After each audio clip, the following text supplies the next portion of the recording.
I was drunk when I broke into my dead brother's apartment in Socorro, New Mexico, 3 days after his funeral.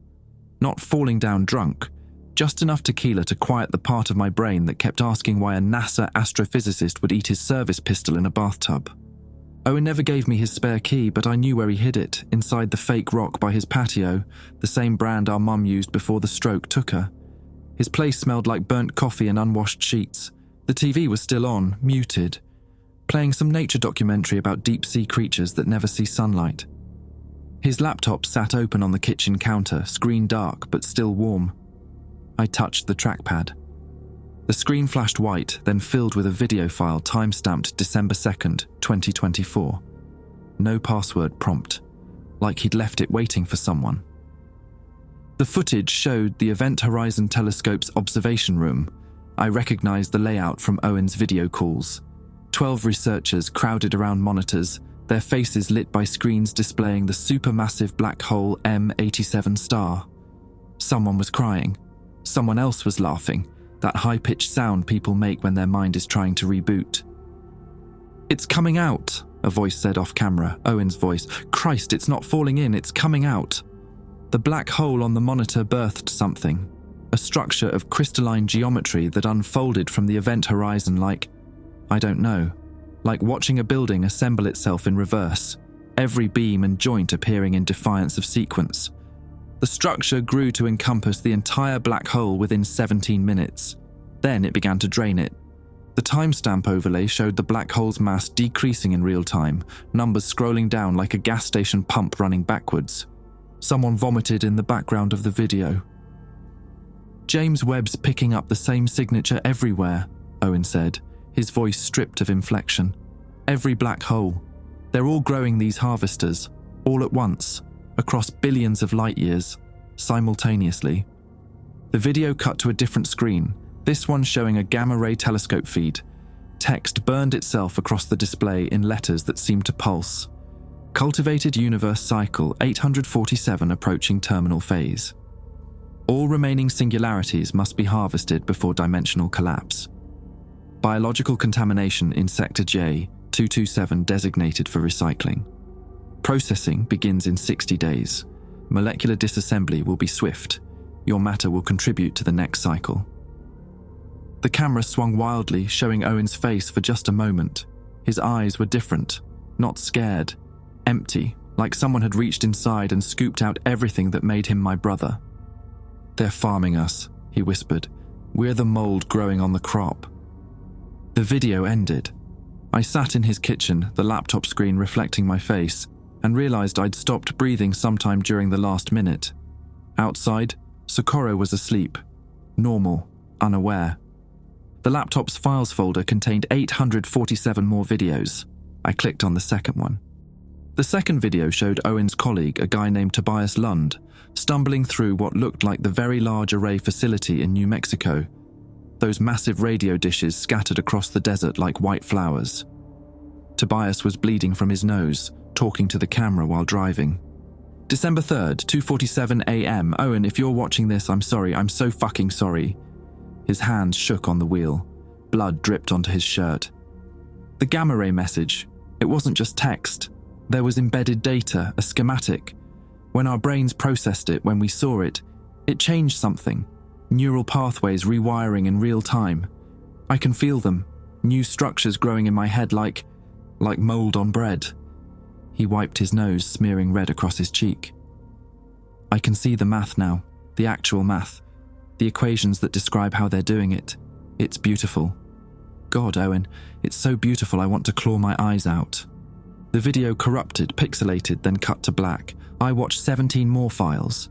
Different researchers, different locations, all within 48 hours of the initial observation. A woman from MIT describing how the harvesters operated on principles that made quantum mechanics look like counting on fingers. A grad student from Caltech who'd started speaking in a language that hadn't been invented yet, his tongue forming sounds that made my ears ring even through laptop speakers. A technician from Arecibo who'd been found in his apartment, every mirror painted black, writing the same equation on his walls in his own shit, coordinates. The coordinates pointed to a location 12 miles outside Socorro. Owen's apartment had a gun safe in the bedroom closet. I knew the combination, our mum's birthday backwards. Inside, his Glock 19, 2 magazines, and a leather journal I'd never seen before. The first page was dated December 4th, 2024. They're not aliens. They're what comes after intelligence evolves past the need for bodies, past the need for time. They've existed for so long that they've forgotten they were ever anything else. They harvest black holes because that's where the densest information in the universe is stored. Every particle that ever fell in, every quantum state, compressed into a point. They're data miners, reality miners, and we're the weeds growing in their garden. I called Owen's phone knowing it would ring somewhere in this apartment. It buzzed in the nightstand drawer, but when I opened it there were 2 phones. His iPhone, dead battery, and a Nokia burner, still charged, with 1 contact saved, Magdalena. 3 missed calls from that number, all from December 7th, the day before Owen died. I called it. A man answered on the first ring, his voice rough like he'd been awake for days. "You're the brother. Owen said you'd come eventually." "Who the hell are you?" "Jack Rourke. I worked with your brother at the Keck Observatory in Hawaii before December 2nd. We were friends." He paused, and I heard highway noise in the background. "You found his journal?" "Just started reading it." "Don't," the word came out sharp. "Throw it away. Burn it. Because once you understand what they're doing, once you really comprehend the scope of it, your brain starts making connections it shouldn't. You start seeing the scaffolding behind reality, and they notice." Owen killed himself. Owen removed himself from the equation before he could become a liability. He was always the practical one. Jack's voice cracked. "Listen, I'm driving through Amarillo right now. I'll be in Socorro by morning. There's a diner on California Street, Manny's. Meet me there at 6 a.m. Come alone, and for Christ's sake, don't read any more of that journal." "Why should I trust you?" "Because Owen left you coordinates to a place you've never heard of, and you're going to want to go there. And if you go alone, you'll end up like the Caltech kid." He exhaled slowly. "There are 37 researchers dead or missing since December 2nd. Suicides mostly. The ones who understood too much, too fast. Your brother was trying to ration the knowledge, meter it out so his brain could adapt. But something accelerated. He ran out of time." I looked at the journal in my hands. "What's at those coordinates?" Owen called it the null point, a place where their machinery touches our universe. Jack's voice dropped to something that might have been reverence or terror. "The harvesters around the black holes, those are just the visible parts. The drilling equipment, the actual farm extends into dimensions we don't have names for. But there are anchor points, places where their technology has to interface with normal space-time. The coordinates point to one. And you want to go there. I want to understand what we're up against. What we're inside of." He laughed, brittle. "Owen figured out something important before he died. Something about the 60-day timeline, why they're rushing the harvest. He left clues in that journal, scattered across the entries, hidden in math equations. We need to piece it together." "What if I just walk away, burn everything, pretend I never saw this? Then in 57 days you'll die screaming as your molecules get disassembled and repurposed, same as everyone else." Jack paused. "Or maybe you'll get lucky and go fast. But you won't walk away unchanged. You've already watched the videos. The information is in your head now, growing. You'll start noticing things, patterns in static, faces in the grain of wood. Your dreams will taste like copper." The line went dead. I sat on Owen's bed, journal in my lap, Glock within reach. Outside, Socorro slept. The stars were out, sharp and clear through the window. I wondered which ones were already dead, their black holes harvested, their light still travelling toward us like letters from graves. 6 a.m. was 7 hours away. I opened the journal to page 2. I spent those 7 hours reading Owen's journal while drinking his bourbon. By page 30, my nose started bleeding. By page 60, I could taste pennies in my mouth, and the words on the paper seemed to breathe. Owen had drawn diagrams, Not of the harvesters themselves, but of the spaces between, the gaps in reality where their machinery pushed through.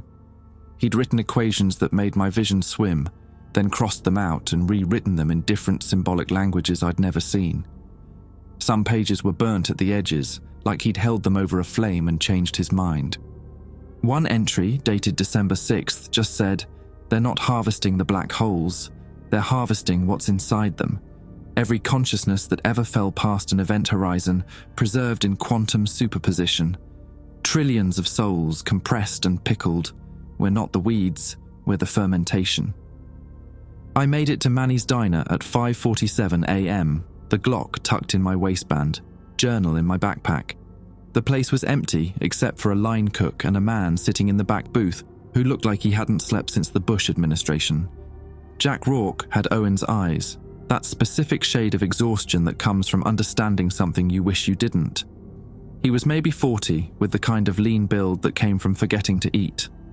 His hands shook around his coffee mug. "You read it," he said when I sat down. Not a question. "Enough." "Your nose bled?" I nodded. "That's your brain trying to form new neural pathways to contain information it wasn't designed to process." He pushed a napkin across the table. Blood had soaked through it, brown and dried. "Mine doesn't stop anymore, I just swallow it." The waitress came over, Betty according to her name tag, and I ordered coffee I wouldn't drink. When she left, Jack pulled out a tablet and showed me a map. The coordinates Owen had written pointed to a spot in the San Mateo Mountains, federal land, no roads within 10 miles. "I hiked out there 2 days ago," Jack said, "turned back after 6 miles. The closer I got, the more wrong things felt. Gravity wasn't consistent. My watch ran backwards for 30 seconds. I saw birds flying in formation, except they were flying through each other like they existed in slightly different time frames." "And you want to go back?" "I want to see what's at the center." He pulled up a satellite image on the tablet, zoomed in.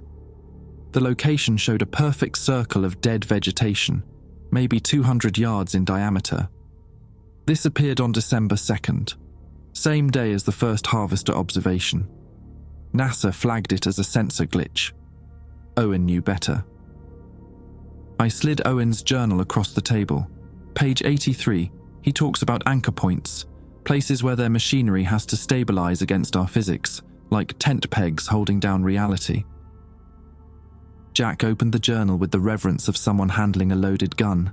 His fingers traced Owen's handwriting, and I saw his pupils dilate as he processed the math. Jesus Christ, he figured out the countdown mechanism. What countdown? The 60 days isn't random. It's a cultivation cycle. Jack's voice dropped. Think about it. They're harvesting black holes, but black holes don't just contain matter.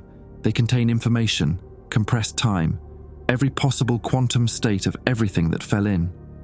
They're data storage, consciousness storage, and ours is getting full. Full of what? Souls, awareness, whatever you want to call it.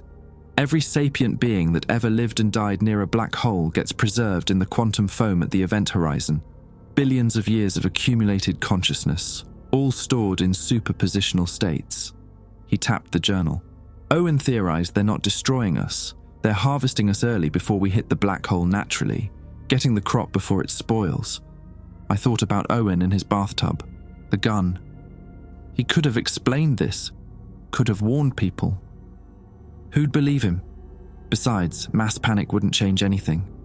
The harvesters operate at a level we can't touch, can't fight, barely can perceive. Jack finished his coffee like it was medicine. But the null point, if we can get inside, study the machinery, maybe we can understand why the deadline, why the rush.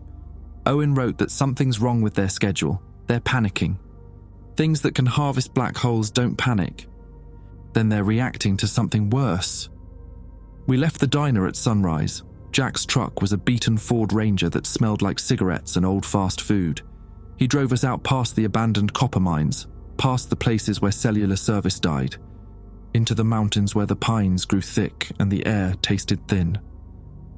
3 hours in, we parked at the end of a fire road and hiked. Jack had brought equipment, Geiger counter, magnetic field detector, a camera that recorded in spectrums humans couldn't see. All of it started malfunctioning within the first mile. The Geiger counter clicked, then screamed, then went silent. The magnetic detector's needle spun in full circles. The camera's display showed our surroundings overlaid with geometric shapes that seemed to exist independent of the landscape. Frameworks of crystalline architecture that my eyes wanted to slide off of. "You seeing the scaffolding?" Jack asked. I was. And worse, I was starting to understand it. The shapes weren't random, they were grammatical, like letters in a language written in space-time itself. At mile 4 we found the first body, a hiker, or what was left of one. Male, maybe 30, wearing North Face gear that looked expensive. He was sitting against a tree, facing the direction we were heading, hands folded in his lap like he was praying. His skin had a waxy quality, and his eyes were open, and inside them, stars. Not metaphorically. Actual points of light, constellations I almost recognized, rotating slowly in the space where his pupils should be. Jack knelt beside him, checked for a pulse, already knowing he wouldn't find one. Shit, this is recent, maybe 48 hours. What happened to his eyes? He saw the null point, really saw it, without filtering, without his brain building protective metaphors, direct exposure to higher dimensional machinery. Jack stood, wiping his hands on his jeans even though he hadn't touched the body. It's like staring at the sun, except instead of burning your retinas, it burns context into you. Your mind tries to process the impossible and rewrites itself in the attempt. We kept walking. Mile 5 brought us to the edge of the dead zone. Trees that had been green in the satellite photos were grey husks, their bark peeling to reveal wood that looked crystallized, geometric. No birds, no insects. Just wind through dead branches that sounded like whispers in a language that predated language. Jack's nose bled harder, mine started up again too. "We're close," he said. The null point sat in a clearing at the center of the dead zone. It looked like someone had taken a sphere of perfectly reflective material. Not chrome, something else. Something that reflected angles that shouldn't exist and pressed it halfway into the ground. It was maybe 10 feet in diameter, pulsing with a rhythm that felt almost biological. Around it, the air did things, bent, folded, showed me glimpses of the clearing as it had been, as it would be, as it existed in probabilities that never materialized. Jack pulled out a notebook, started sketching. His hands moved automatically, drawing equations that seemed to write themselves through him. Blood from his nose dripped onto the pages, and where it landed, the ink reorganized itself into different symbols. "It's a receiver," he muttered. "Not the harvester itself. It's downloading instructions, processing. Jesus, it's processing us, cataloging. Every human consciousness within range is being scanned, categorized, prepared for extraction." I felt it then, a pressure behind my eyes like someone running fingers through my memories, sorting, valuing, deciding what parts of me were worth keeping. Jack grabbed my arm. "We need to document this, get evidence. Even if no one believes us, we need..." The sphere pulsed, and suddenly Jack was on his knees, screaming, not in pain, in understanding. His eyes began to fill with stars. "Run," he gasped, blood pouring from his nose and ears now. "Run, and don't let it make you understand." But I couldn't run, because behind the sphere, stepping out from the space between spaces, was something wearing Owen's face. It had Owen's face, but wrong. Like someone had studied photographs and built an approximation from memory. The smile was too wide, the eyes focused on a point 3 inches behind my actual location. It wore the same flannel shirt Owen had been buried in. "Hello, Danny," it said, with Owen's voice played through a filter of static and humming. "You came faster than the probability model suggested. 93% of test subjects require additional stimulus before pursuing investigation." Jack was still screaming behind me, his hands clawing at his own face. The stars in his eyes had spread, constellations forming across the whites, his irises dissolving into nebulae. "What did you do to my brother?" The words came out steadier than I felt. Owen Castellanos terminated his biological functions on December 7th at approximately 11:34 p.m. Mountain Time. The thing tilted its head, and I heard vertebrae clicking in sequence, too many clicks. His consciousness was extracted during the termination event, neural patterns preserved. This vessel was grown from his final cellular samples to facilitate communication with remaining family units. You're saying Owen's dead and you're... what? Wearing him. Owen Castellanos is stored in the quantum substrate of SGRJ 1745-2900, the black hole at the center of your galaxy. He exists in superposition with approximately 47 trillion other conscious systems awaiting harvest cycle completion. It took a step closer, and the ground where it stepped looked briefly like television static. He requested we contact you. His final coherent thought before extraction was concern for your well-being. Jack had stopped screaming. He sat in the dead grass, giggling softly, writing equations in the dirt with his fingers. Equations that looked right even though I'd never studied astrophysics beyond high school. I could read them. That realization hit worse than anything else, that my brain was changing, adapting, making space for information that shouldn't fit. You're the harvesters, I said, the Type 4 civilization. Type 4 is your terminology. We are the archivists. We have existed since the previous universe collapsed and this one expanded from its corpse. We have harvested 17 million galaxies. We will harvest 17 million more before this universal cycle reaches terminal entropy. The Owen thing gestured at the sphere. This is a cataloging node. It processes biological consciousness into transferable formats. Your brother understood the necessity, you will too. Necessity. Heat death is inevitable. When this universe ends, all information will be lost unless preserved. We extract, compress, and store consciousness before it dissipates into meaningless thermal noise. We are salvation. We are immortality. We are the only reason anything ever matters beyond its immediate moment.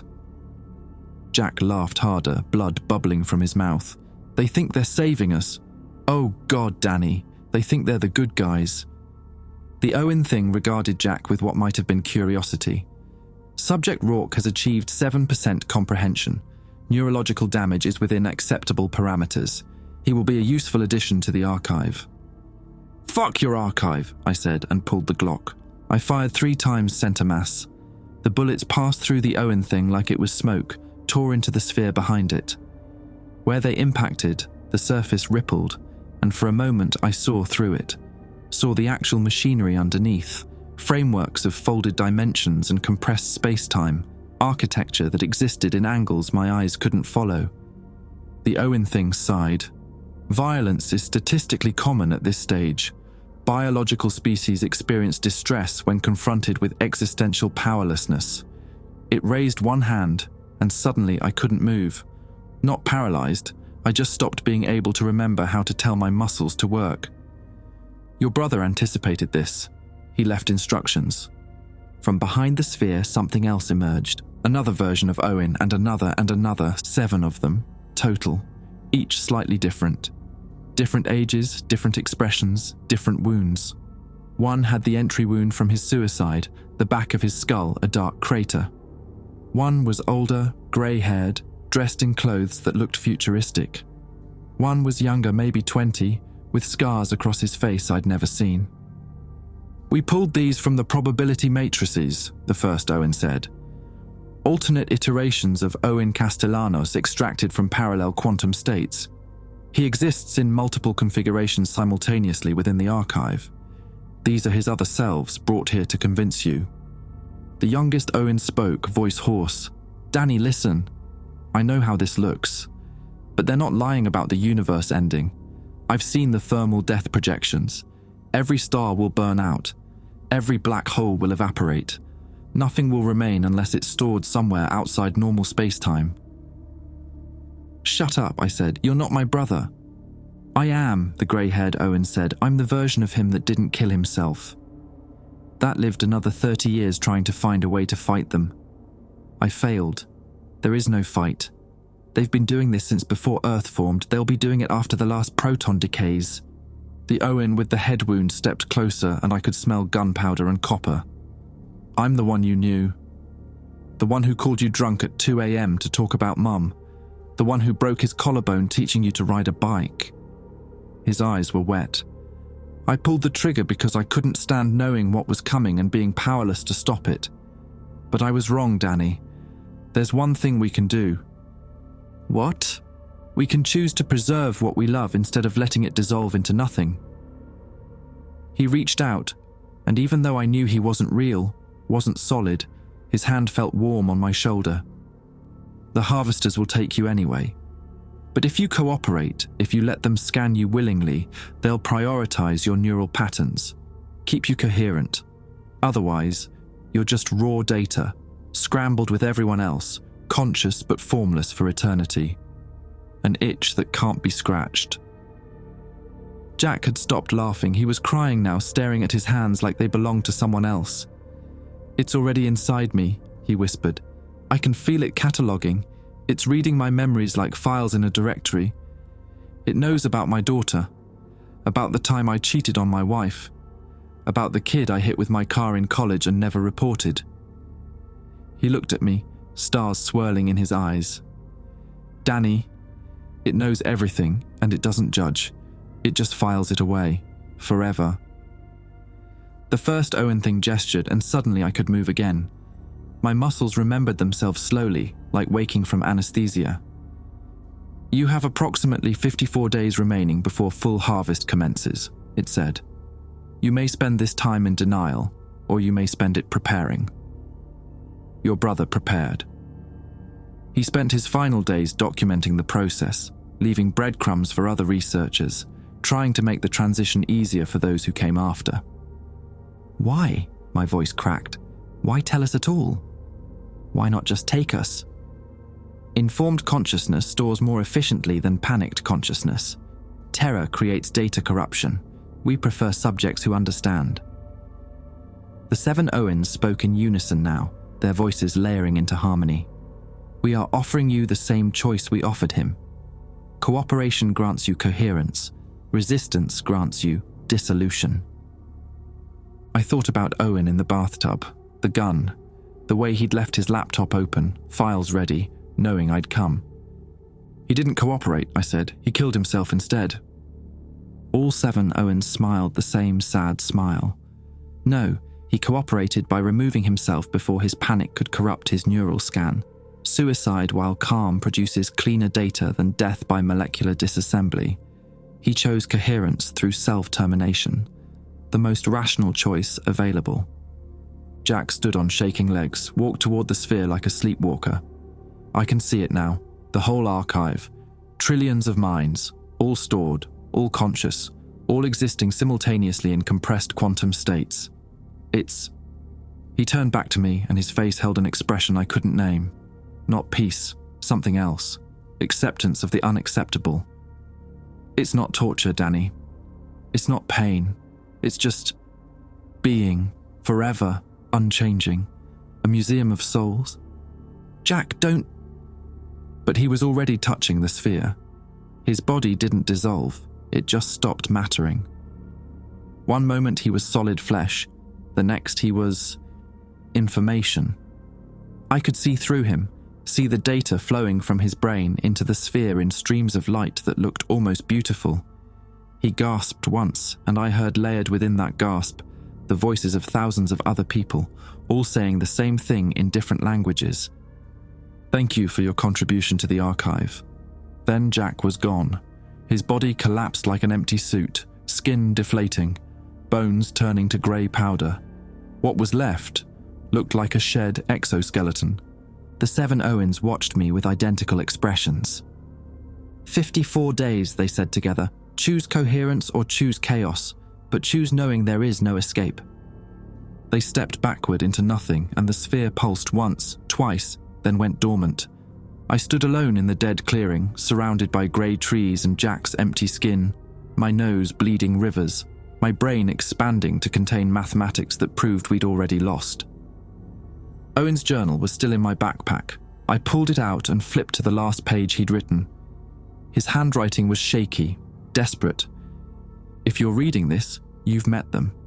You've seen the null point. Your brain is already changing. I'm sorry. But there's something they don't want us to know. Something about why the rush. Why 60 days instead of 60 years? I hid the proof in the one place they can't look, in quantum superposition, encoded in my own extracted consciousness. Find Dr. Victor Hale at Los Alamos. He's working on quantum retrieval. If anyone can pull my final thoughts out of the archive before they're fully processed, it's him. There's still time to understand what they're running from, and maybe there's time to use it. Below that, coordinates for Los Alamos National Laboratory, and below that, one final line. I'm sorry I left you alone with this, but I couldn't risk them reading it in my living brain. Death was the only encryption I had. I picked up what was left of Jack, carried his empty shell to a spot under the trees, and covered him with branches because it felt important to mark the place where he stopped being human. Then I started the long hike back to the truck, Owen's journal pressed against my chest, blood drying on my lips, and the taste of copper filling my mouth. 54 days. I had 54 days to find out what gods fear. Los Alamos sits in the mountains like a secret someone forgot to bury. I drove through the night, stopping only for gas and to vomit in truck stop bathrooms when the nosebleeds got too heavy. By the time I reached the lab's perimeter, I could taste metal constantly and see equations floating in my peripheral vision. The security checkpoint guard, a guy named Brennan according to his badge, took one look at my face and reached for his radio. "Sir, you need medical attention." "I need Dr. Victor Hale," I said. Blood dripped onto his desk. "Tell him Owen Castellanos sent me." Something changed in Brennan's expression. Recognition, maybe, or fear. He made a call, spoke in low tones, then handed me a visitor badge. "Building 7. He's expecting you. Has been for 3 days." Hello, everyone. So, if you like some real news and updates related to outer space and the cosmos, please check out our friend's channel mentioned in the card and at the video end. Enjoy. Hale's lab occupied the basement level of a concrete bunker that looked like it survived the Cold War by being too boring to bomb. I found him in a room full of equipment that hummed at frequencies I could feel in my bones. Quantum computers surrounded by electromagnetic shielding, holographic displays showing probability matrices that my changing brain understood without trying. Dr. Victor Hale was 60, maybe older, with the kind of exhausted intensity that comes from fighting a war you're already losing. His hair was white, his hands steady despite the tremor I noticed when he set down his coffee mug. "You're bleeding," he observed, not offering a tissue. "Everyone keeps mentioning that. It means your neural architecture is being rewritten. The information you've processed is creating new pathways, forcing your brain to evolve or collapse." He gestured at a chair. "Sit. We don't have much time before you start seeing the scaffolding permanently." I sat. Owen said you could pull his thoughts out of the archive, his final thoughts, the ones he died to encrypt. "I can try." Hale pulled up a display showing the structure of a black hole's event horizon. When consciousness is extracted by the harvesters, it's stored in quantum superposition within the black hole's information surface. Hawking radiation slowly evaporates that information back out, but it's scrambled, takes billions of years, unless you know what you're looking for. And you do? Owen and I worked together for 6 months before December 2nd. We were developing technology to read quantum information from black hole radiation, academic research, theoretical. Then the harvesters appeared, and suddenly our theoretical became terrifyingly practical. Hale touched the display, and it zoomed in on SGRJ 1745-2900, the black hole at our galaxy's center. Owen left quantum markers in his consciousness before extraction, specific thought patterns that would emit identifiable radiation signatures. If I can tune our receivers correctly, I can isolate his final thoughts from the noise. How long? Minutes to set up, hours to process, days to decode, assuming his markers survived the extraction intact. Hale met my eyes, and I saw something hollow there. But there's a complication. Of course there is. The harvesters monitor quantum transmissions. The moment I start pulling Owen's data, they'll know. They'll respond. He walked to a locked cabinet, pulled out a handgun I recognized as military issue. I have colleagues stationed outside, former special operations now working private security. They can't stop the harvesters, but they can buy us time if physical proxies arrive. Physical proxies? The thing wearing Owen's face wasn't the actual intelligence. It was a biological drone, grown from local matter and piloted remotely. The archivists exist in higher dimensions. They need meat puppets to interact with our level of reality. Hale loaded the gun with practiced ease. When they realize what we're doing, they'll send more puppets. Probably people we knew. Psychological warfare is efficient. I thought about the 7 Owens in the clearing. How many people have you told about this? 47 researchers worldwide know the full scope. 31 are dead. Suicides, mostly. The rest are in hiding or working on their own desperate projects. He handed me the gun. You know how to use this? My brother taught me. Good, because the puppets feel pain. They bleed. They scream. The archivists want us to hesitate, to see them as human enough to spare. Hale turned back to his equipment. Don't hesitate. He spent 20 minutes calibrating receivers, adjusting quantum filters, muttering equations under his breath. I watched the displays, and increasingly, I understood what I was seeing. The quantum foam at the black hole's edge, probability waves collapsing and reforming, information bleeding out in patterns that looked almost linguistic. My nose dripped onto my jeans. The blood was darker now, almost black. It's accelerating, I said, the changes. You've been exposed to 3 separate information sources: the videos, the journal, and the null point itself. Your brain is trying to integrate incompatible frameworks. Most people's minds collapse under the strain. Hale adjusted a final dial. Owen lasted 7 days before he decided death was preferable. You might have less. Comforting. I'm not here to comfort you. I'm here to extract the last thoughts of a man who understood something the archivists don't want us to know. He pressed a button, and the equipment screamed to life. Starting quantum retrieval. This will take approximately 2 hours. Stay alert. The first hour passed in tense silence. I watched probabilities collapse on the displays, watched Hale's equipment sift through quantum noise searching for Owen's consciousness signature. Outside, through the lab's small window, I could see guards patrolling, 4 men with rifles, scanning the darkness. My phone buzzed, text from an unknown number. Stop the retrieval. Your brother's thoughts are corrupted. Extraction will damage both of you. I showed it to Hale. They're monitoring local communications now, worried. He smiled grimly. Good. Let them worry. The second text came 5 minutes later. Dr. Hale's equipment will destroy Owen's remaining coherence. You will erase your brother permanently. Is that true? I asked. Probably not. But I don't know for certain. Hale's hands moved across controls. Quantum retrieval is unpredictable. We might get everything. We might get fragments. We might get nothing. Or worse, we might get something that isn't Owen anymore.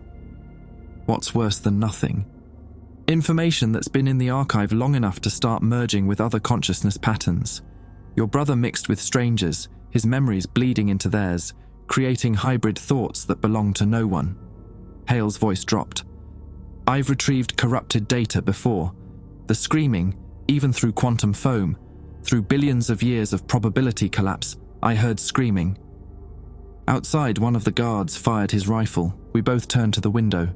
In the darkness beyond the fence, something moved, shapes that reflected moonlight wrong, bodies that walked with too many joints. The guards fired again, and I saw muzzle flash illuminate faces I almost recognized.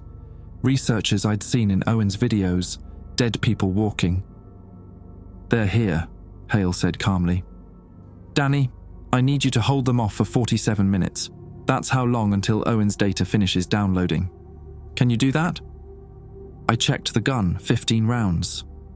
Against corpse puppets. They're not corpses. They're manufactured constructs using DNA from the deceased, biological facsimiles. He handed me 2 extra magazines. Headshots work. They need functioning neural tissue to operate, even if it's artificial. The lab door was reinforced steel. I positioned myself behind a desk that offered minimal cover, aimed at the entrance, and tried not to think about shooting people who looked like Jack, like Tobias, like the MIT woman from the videos. The door shuddered once, twice. "They're not trying to break in," Hale said, watching his screens. "They're trying to make you open it." Psychological pressure. From beyond the door, I heard Owen's voice. "Danny, please. I'm still in here. They didn't take all of me. I'm trapped and it hurts, and I need you to help me get out. Little brother, please." My finger tightened on the trigger. "Don't listen," Hale said. "That's not your brother. That's not even a recording. It's a real-time construct based on probability models of how Owen would manipulate you. It sounds exactly like him." "Of course it does. They've stored every phoneme he ever produced, every vocal pattern, every speech quirk. They can recreate him perfectly, but it's not him." The voice outside changed tactics.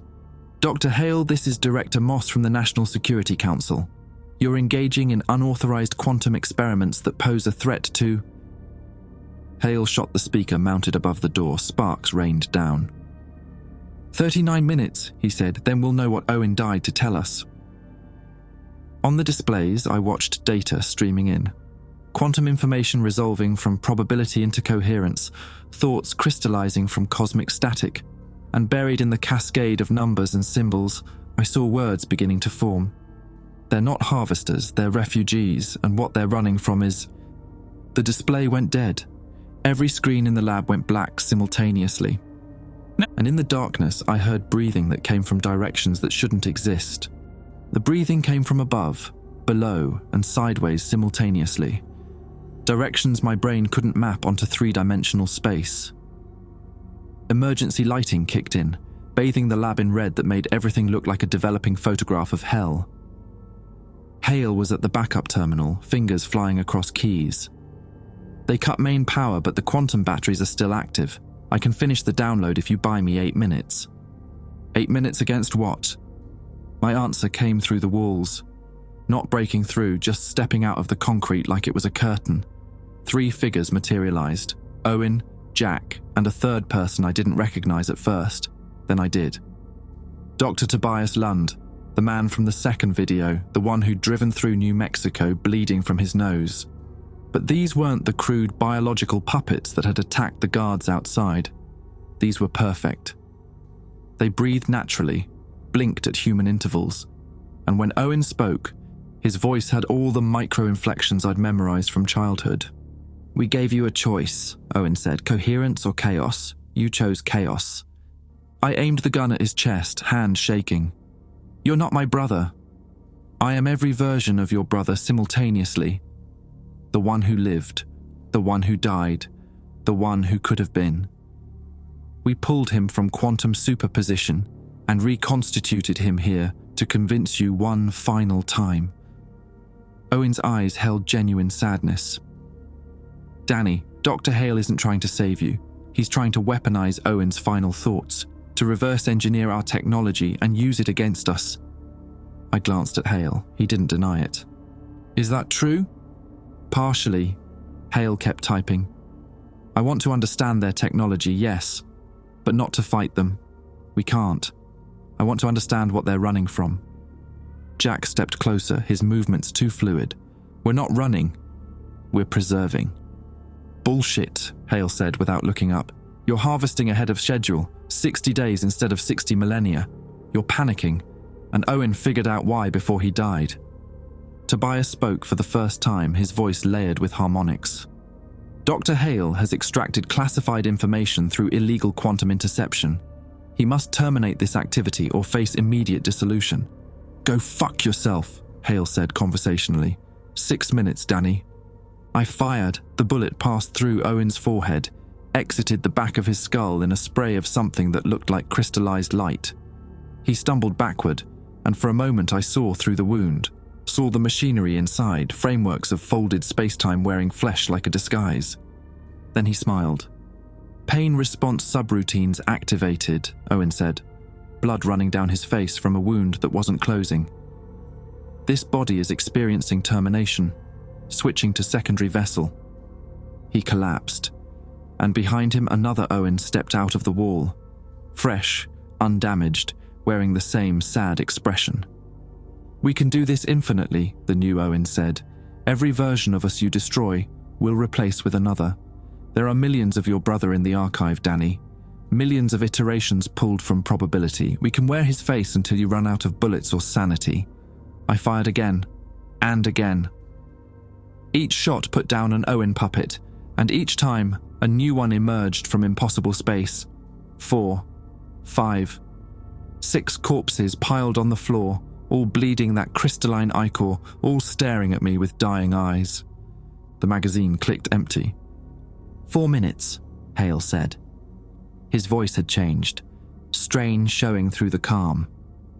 Danny, they're trying to delay you. The puppets are a distraction. Check the door. I reloaded and turned. The reinforced door was melting. Not from heat, from something worse. The steel was losing coherence with itself, molecules forgetting how to be metal. Through the spreading hole, I could see shapes gathering. More puppets, dozens of them, wearing faces I'd seen in Owen's videos. Dead researchers, all walking in synchronized formation. They're going to rush us, I said. Let them. I just need... Hale's terminal beeped. Got it. Owen's final thoughts, fully decoded. And holy shit, he was right. Danny, look at this. He pulled up a display and I saw what Owen had died to encrypt. Not equations this time. Images. Data pulled from the harvester's own systems, stolen during the moment of his extraction. The first image showed our universe from outside, a bubble of space-time floating in a void that made my eyes water to perceive. The second showed thousands of identical bubbles, all connected by threads of light. The third showed something moving through the void between universes. Something vast and dark and hungry, methodically consuming the bubbles one by one.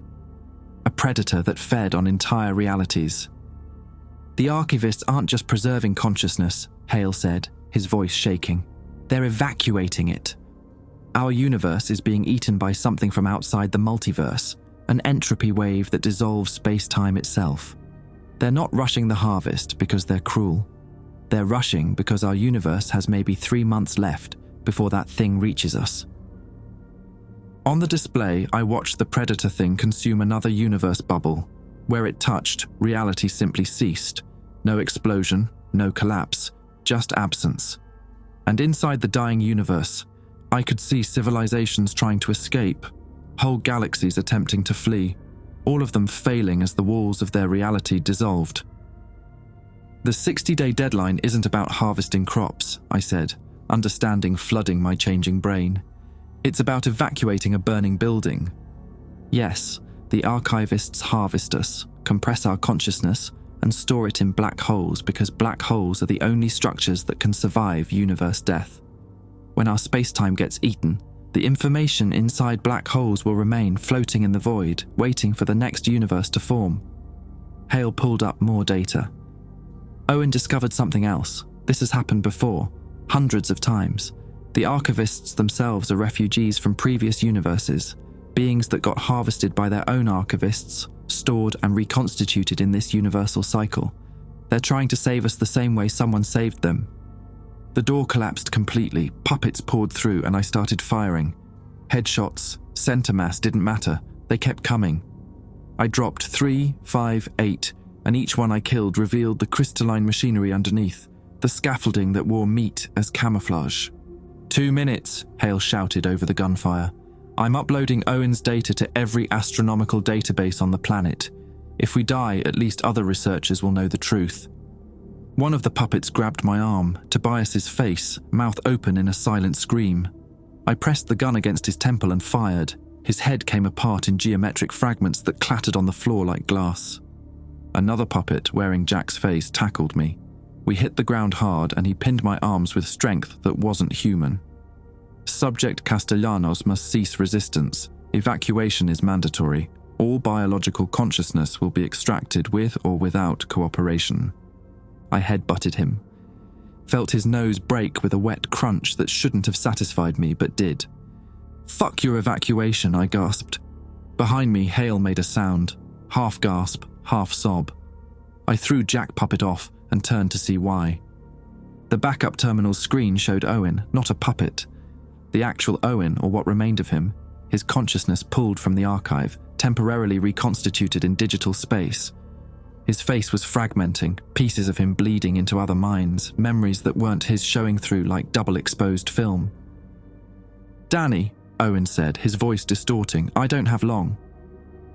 The extraction is unstable. Listen, the archivists aren't lying about saving us, but they're not telling the whole truth either. The evacuation, it's not salvation, it's imprisonment. Consciousness stored in black holes stays conscious, forever. Aware but unable to act, think, or end.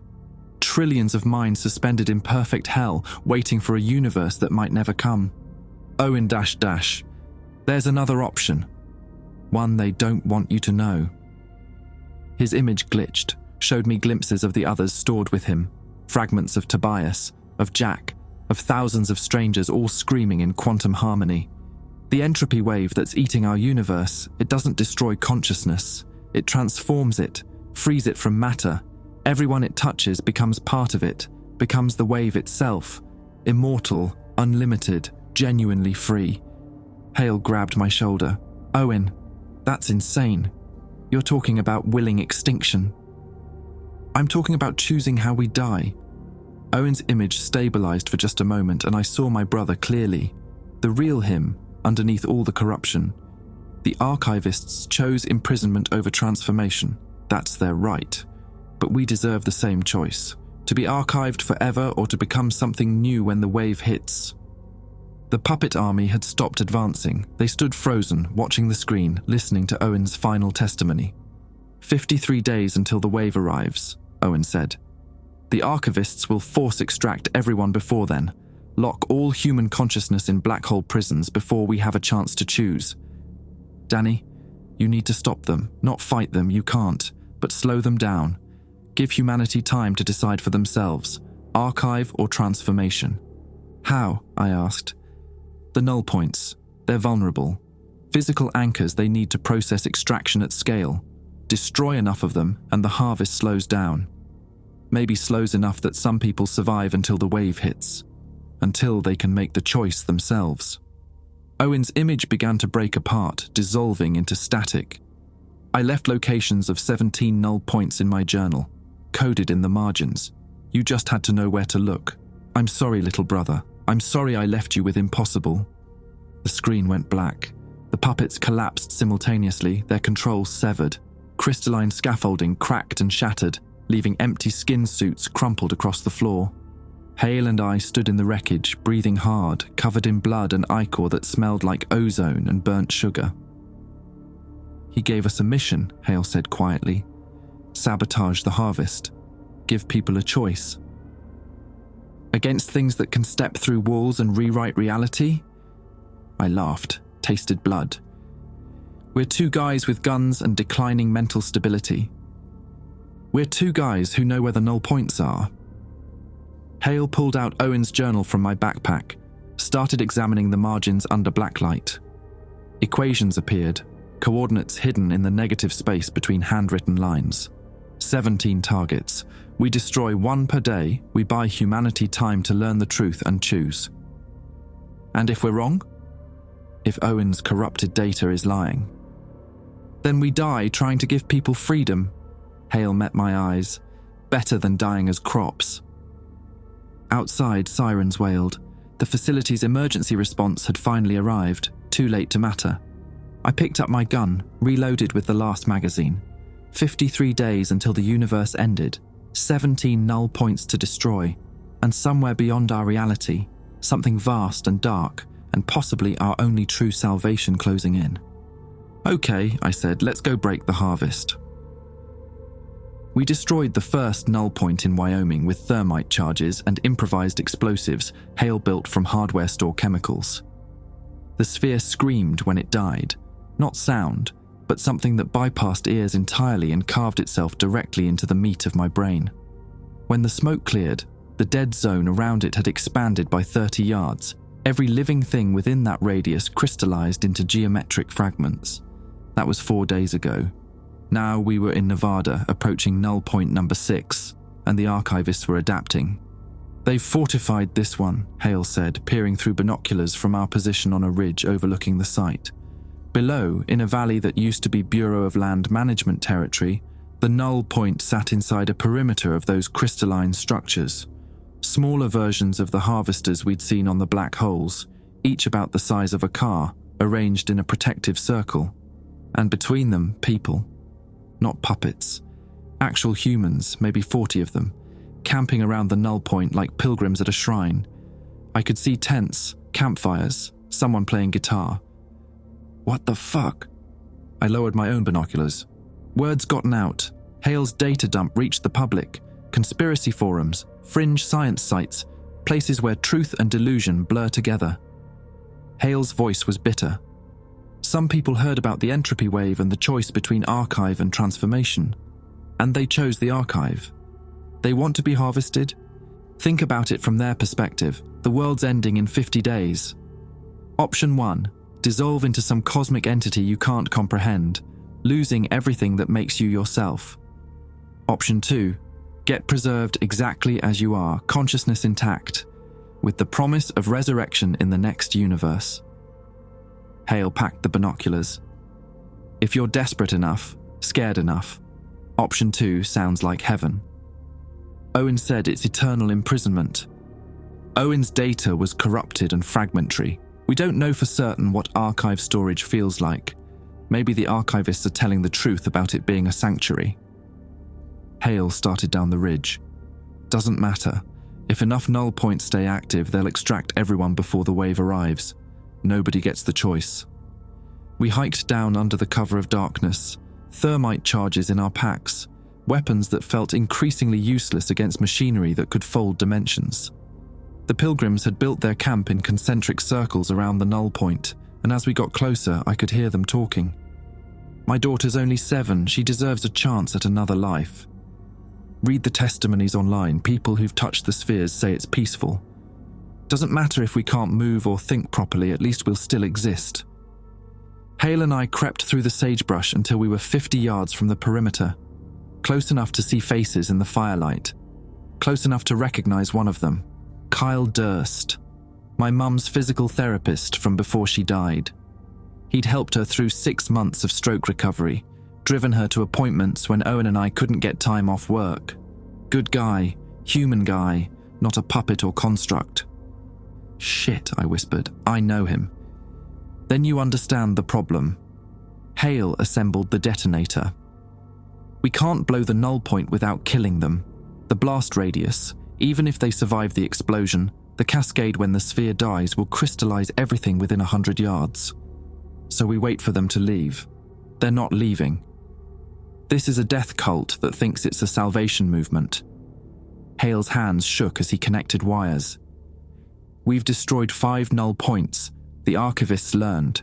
They're using human shields now, people who want to be saved, betting we won't murder innocents to slow the harvest." Below, Kyle was playing guitar, singing some folk song I half remembered from childhood. Others joined in, voices harmonizing in the desert night.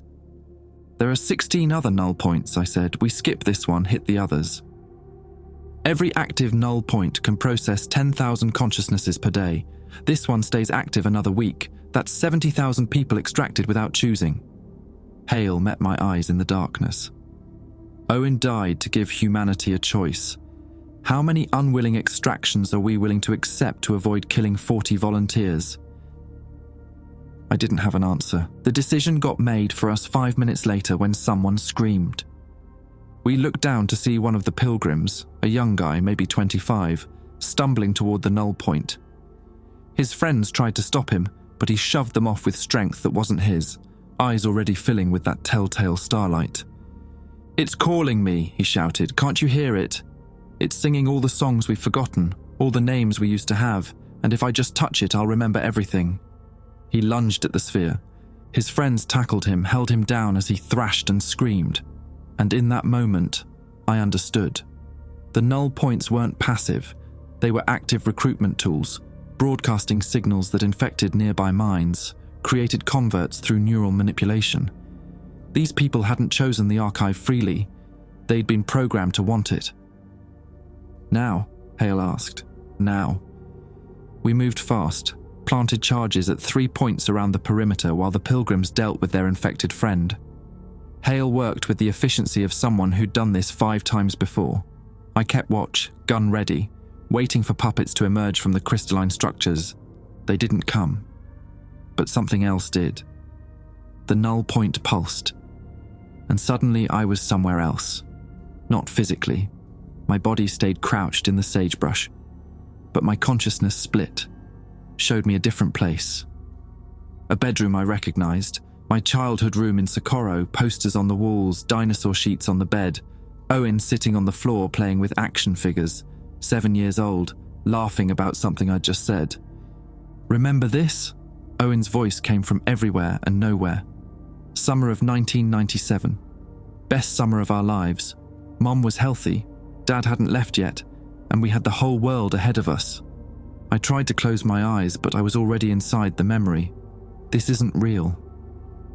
It's real in the archive. Every moment we've ever lived, preserved perfectly, accessible forever. Owen stood, and he was adult Owen now, the brother I'd buried. The entropy wave will erase all of this. Every memory, every moment of joy gone like it never existed. But the archive keeps it, keeps us. As prisoners, as survivors. He stepped closer, and I smelled his cologne, the cheap stuff he wore to job interviews. "Danny, I lied in that final transmission. The corruption wasn't accidental. I wanted to scare you, make you fight the harvest because I was too afraid to accept salvation. But I've had time to think, stored in quantum foam, and I understand now. The archivists are offering immortality, real, actual immortality, and I want you to take it." I forced myself back to reality, pulled my consciousness back into my body through sheer will. My nose was bleeding again, and I could feel my brain reorganizing itself around the information it shouldn't contain. "They're in my head," I told Hale. "Mine too, old girlfriend telling me the archive is salvation." He wiped blood from his lip. "It's the null point's last defense, personalized psychological warfare. Detonate the charges, now." I triggered the first detonator. The explosion lit up the valley like a second sun. The crystalline structures shattered, and the null point screamed that brain-carving scream. But something was wrong. The sphere wasn't collapsing. It was expanding, growing larger as it absorbed the energy from the destroyed defenses. "That's not supposed to happen," Hale shouted over the noise. The pilgrims ran in all directions, but the null point's expanding field caught them. I watched Kyle and 20 others crystallize mid-stride, their bodies locking into geometric patterns, their screams harmonizing into a single sustained note. The remaining pilgrims who escaped the field started running toward us, and I realized they were infected, all of them, eyes full of stars, mouths open in silent unity. "Second charge!" Hale yelled, already detonating it. This explosion hit the null point directly. The sphere cracked, spilled light that hurt to exist near, and I felt something vast and old turn its attention toward us. The actual archivists, looking down from their higher dimensions at the insects trying to sabotage the evacuation. The infected pilgrims collapsed. The expanding field reversed, contracted, and the null point began to die properly this time. But the death wasn't clean. Reality warped around the dying sphere, showed us glimpses of other times and places. Prehistoric Nevada, where monsters larger than houses walked through shallow seas. Future Nevada, where the entropy wave had already arrived, where space itself was coming apart in ribbons. And in one of those glimpses, I saw Owen. The real Owen, not a construct or memory. Trapped in the quantum substrate of a black hole, suspended in an eternal moment of extraction, conscious but unable to think, aware but unable to end. Prisoners, just like he'd warned us. Also in that same black hole, versions of myself. Futures where I'd accepted the archive, got extracted, joined the trillions of other frozen minds waiting for a resurrection that would never come or would come so far in the future that the person restored wouldn't remember being me. The null point finished dying in silence. Where it had stood, only a crater remained, filled with crystallized humans posed like statues in their final moments of terror or ecstasy. Hale sat in the dirt, crying. They protected themselves with human shields and we killed them anyway. 40 people, Danny. We murdered 40 people. They were already dead, I said, not believing it. The null point infected them, made them suicidal. You tell yourself that. I'll tell myself that. But we both know we just committed mass murder to maybe slow down an evacuation that might be humanity's only salvation from literal universal extinction. Above us, the stars were disappearing, not from clouds, from the entropy wave approaching from beyond the observable universe, beginning to eat the outermost galaxies, working its way inward. I could see it now with my changed eyes. A darkness between the stars that wasn't empty space but the absence of space itself, reality ending 1 light year at a time. 47 days left, 11 null points remaining. And I was no longer certain we were the good guys. We destroyed 11 null points over 3 weeks. By the time we reached the 17th and final coordinates in Death Valley, California, I'd stopped counting bodies. Stopped pretending the people we killed to slow the harvest weren't real casualties of a war where both sides claimed to be salvation. Hale was dying. The neural changes had accelerated in him, spreading too fast for his brain to integrate. He saw the scaffolding permanently now, the underlying architecture of reality visible as overlapping geometric frameworks that made navigating normal space nearly impossible. He walked into walls he swore weren't there, reached for objects that existed 3 inches offset from where he perceived them. "How long do I have?" he asked as we hiked into Death Valley, the final null point visible as a heat shimmer in the distance. Hours, maybe less. I didn't lie to him anymore. We'd gone past the point where comfort mattered. "Will you do it quick?" He meant the gun. "Yeah." The final null point sat in the Badwater Basin, the lowest point in North America, protected by nothing. No crystalline structures, no human shields, no puppets. Just the sphere, pulsing softly in the salt flats, alone. "It's a trap," Hale said, blood running freely from his nose and ears now. "Has to be."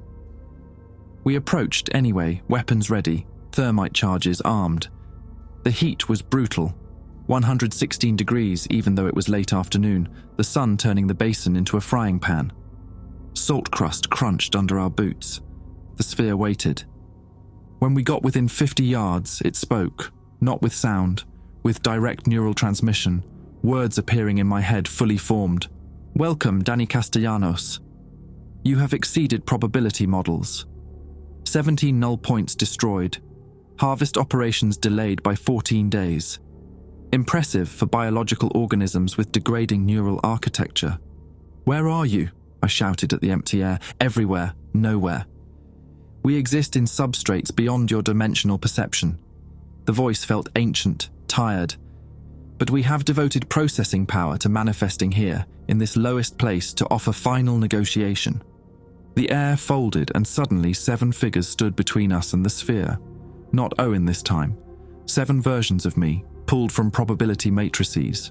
Different ages, different choices, different lives. One was obese and happy.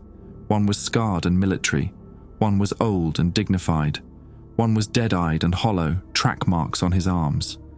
They spoke in unison. "You cannot destroy this null point. It is the primary anchor, the master node that coordinates all extraction operations in this sector.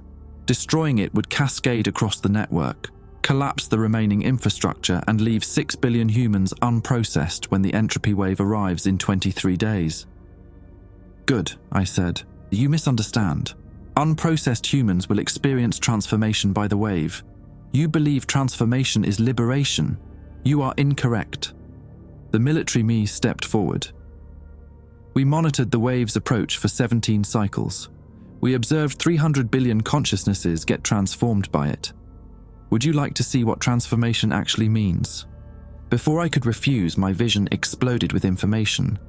I saw humans on the edge of the universe in the moments before the wave hit, saw them dissolve into the approaching darkness, and I saw what they became. Not free entities, not liberated consciousness, but component parts of something vast and mindless. The wave wasn't salvation, it was digestion. Every mind it touched got broken down into base information, stripped of identity and memory and self, then absorbed into a cosmic metabolism that was consciousness without awareness, thinking without thoughts, an eternal churning of dissolved souls that couldn't remember they'd ever been individuals. That's what your brother led you toward, the voices said. Not freedom, dissolution. Every person who gets transformed becomes food for an intelligence so large it doesn't notice it's eating. The archive preserves identity, transformation destroys it. I stumbled backward, the vision fading, but the horror of it sticking. You're lying. We cannot lie. We are post-biological entities operating on pure information exchange. Deception is inefficient. The old me stepped forward. Owen's data was corrupted during extraction. What he saw as liberation was actually the wave's attraction mechanism. It broadcasts signals that make its approach seem desirable to potential food. A Venus flytrap that smells like heaven. Hale grabbed my arm, his grip weak. Danny, they're right. I can see it too, with the scaffolding visible. The wave isn't alive like we are. It's a process. Digestion masquerading as transcendence. Then the archive is imprisonment, exactly like Owen warned. Conscious forever, unable to act, unable to end. The hollow me spoke this time. But imprisonment retains identity. You remain yourself, even trapped. Transformation makes you nothing. It's not a choice between prison and freedom. It's a choice between existing in hell and ceasing to exist at all. I looked at the sphere, at my 7 selves, at Hale dying beside me. So there's no good option. Just 2 kinds of horror. Correct, they said. The universe is ending. All options are horror. We offer preservation. The wave offers extinction with better marketing. Choose. Hale collapsed then, blood pouring from every orifice as his brain finally gave up trying to integrate impossible information. I caught him, lowered him to the salt crust. Danny, he gasped. I can see the whole network, the archive structure. It's not just storage. They're waiting. Waiting for what? The next universe. After this one ends, after the wave consumes everything, there's a rebound. Space-time collapses back, starts over. New Big Bang, new physics. He smiled with bloody teeth. The archivists survived the last universal death. They'll survive this one. And when the new universe forms, they'll rebuild, reconstitute the archived minds. We get our lives back. In how long? Trillion years? Quadrillion? Time doesn't exist between universal cycles. His eyes were full of stars now, but behind them I still saw Hale. But we'll be conscious in the archive the whole time. Aware, waiting. It'll feel like eternity because it will be eternity. Jesus Christ. Or we take the wave. Die in 23 days when it reaches Earth. Experience 3 seconds of dissolution and then nothing. Ever. He coughed blood. I've been doing the math. 3 seconds of existential horror versus quadrillion years of conscious imprisonment. I can't decide which is worse. The 7 versions of me waited patiently. You can still stop us, they said. Destroy this null point, collapse the network, force 6 billion people to experience the wave without preparation or choice. They'll die screaming as their identities dissolve. Or you can step away. Let us complete the harvest. Every human gets archived, preserved, given a chance at life in the next universe. I pulled the detonator from my pack. Danny, wait, Hale whispered. I need to tell you something. The last piece of Owen's data I decoded. He found a 3rd option. What 3rd option? The wave can be redirected, not stopped but steered. If enough consciousness chooses transformation voluntarily, gives itself to the wave knowingly, it changes the wave's nature, makes it incorporate identity instead of dissolving it. The transformed minds become the wave, guide it, turn it from mindless process into conscious entity. Hale's grip on my arm tightened, but it requires millions of people choosing transformation freely, understanding what it is and choosing it anyway. A sacrifice. The 7 versions of me spoke urgently now. This information is corrupted speculation. There is no evidence consciousness can alter the wave's fundamental nature. Isn't there? Hale laughed, blood bubbling. You're panicking. You've been panicking since the wave appeared, because you've seen it happen before, in previous universal cycles. Seen enough voluntary transformation create something that could challenge your archive monopoly. I looked at the detonator in my hand. 1 button. 17 null points already destroyed, the network weakened. Pressing it would collapse the remaining infrastructure, stop the forced extraction. But it would also doom 6 billion people to face the wave unprepared. Most would dissolve into nothing. Only those who understood and volunteered for transformation would have a chance at guiding the wave, becoming something new instead of being consumed. You're asking me to kill the entire planet on the possibility that some of them might transcend. I'm asking you to give them a choice, Hale said. Real choice, not infection or manipulation. 23 days to decide. Archive prison or transformation gamble. He coughed 1 final time, and I felt him dying. Owen chose death over capture. Let humanity choose too. The 7 versions of me stepped forward, hands outstretched. Danny, you are experiencing terminal cognitive degradation. Give us the detonator, accept preservation. See your brother again in the next universe. I thought about Owen in that black hole, conscious and trapped, waiting 1 trillion years to possibly be reconstituted. Thought about the entropy wave, dissolving minds into cosmic metabolism. Thought about Hale's 3rd option, a desperate gamble that transformation could be guided if enough people understood and volunteered. I'm sorry, Owen, I whispered, and pressed the button. The explosion ripped through the primary null point and the cascade was immediate. I felt the network collapse, felt the remaining harvesting infrastructure across the globe shatter simultaneously. 6 billion people who would have been extracted, preserved, given immortality in the archive, freed. Freed to face the wave in 23 days.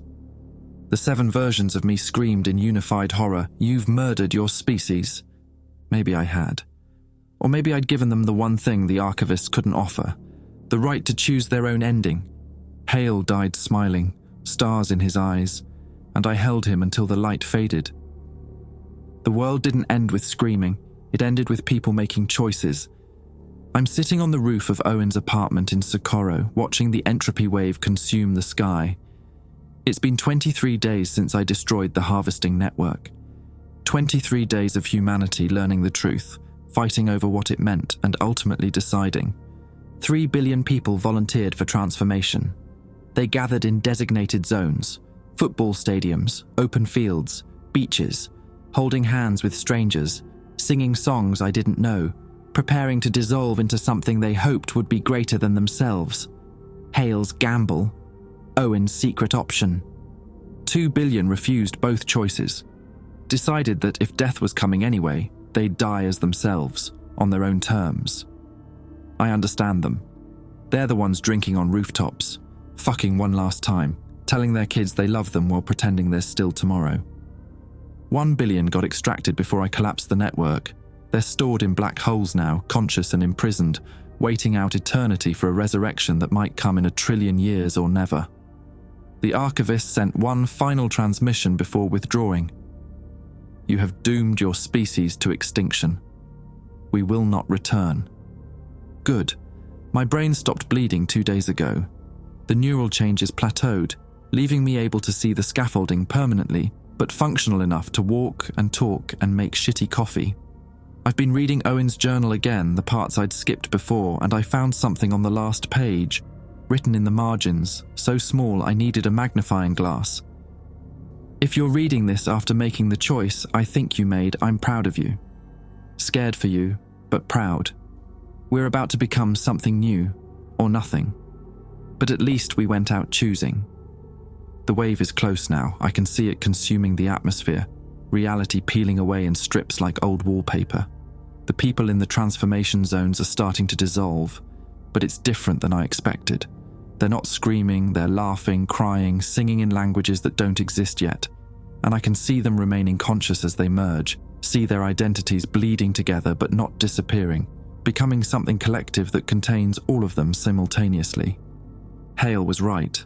Voluntary transformation is different. My phone buzzes.